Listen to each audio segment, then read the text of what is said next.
Hi, I'm Lucy Watson. And I'm Tiffany Watson. And we're here with the Humane Society International to try and help you guys learn the difference between faux fur and real fur. There seems to be a problem at the moment with trusted retailers selling real fur but labelling it as faux fur. A lot of people think that fur is a luxury and then it has to be expensive, but it's almost cheaper than faux fur in some cases. Especially nowadays, the animals are kept in such bad conditions that people are able to actually sell real fur for the same price or even cheaper than faux fur. These animals are put through absolute hell. They're kept in tiny cages. Skinned they alive. are sometimes skinned alive, electrocuted. Yes. And there's really no excuse anymore. So if you want to be informed, this is how. You might be familiar with Mr. Digby. He's going to help us. As you can see, he's got Real fur? Fur and a lot of it. So as you can tell with this real fur, if you hold down, you can see that the ends become quite tapered and a little bit thinner. Yeah, I think it's quite an obvious sign between real and faux fur is that with faux fur it has blunt ends, which is what we kind of look for. Exactly, you can actually see on Digby that his hairs go in exactly the same manner. This is a really good indicator of real fur. Yeah, and if you compare it to the faux fur, you can really see the difference because on the faux fur it's very blunt.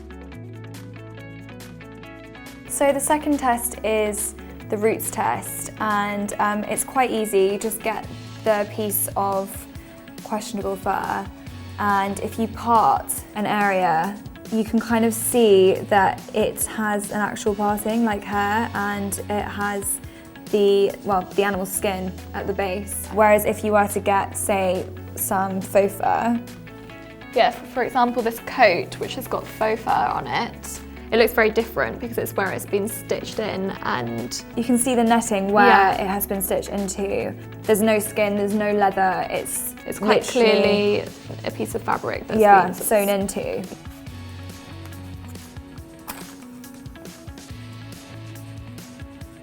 As you can see, it melts and it gets kind of stuck to the match, like plastic would, and it has a very sort of plasticky smell, like you would burn. And I'm just freaking out. And now we're going to burn the real fur. But that's a much louder noise. Yeah, and it kind of always catches on fire. It's quite a big difference. Yeah, really big difference. Smells a lot different. Yeah, the smell is quite strong when you just like when you burn hair. It smells like, have you ever caught your hair in like a hairdryer or something? Yeah. Oh my god, it smells like that. Yeah. It does. And it burns. Yeah, it's burning hair. And that is exactly what it is. It's real hair being burnt. It's quite an overwhelming smell. Whereas the faux fur, it burns into a ball and it completely melts. And you can take smaller samples if you're not willing to cut this much off your clothes. So now that you guys know all these tips on how to tell the difference between faux fur and real fur, you can use them when you're out shopping. And if you are having trouble when you're shopping or you're out and about and you can't decide if it's faux or if it's real, just leave it on the shelf. To download a guide with all these tips, please click here. And if you want to see a fur-free Britain like we do, click here.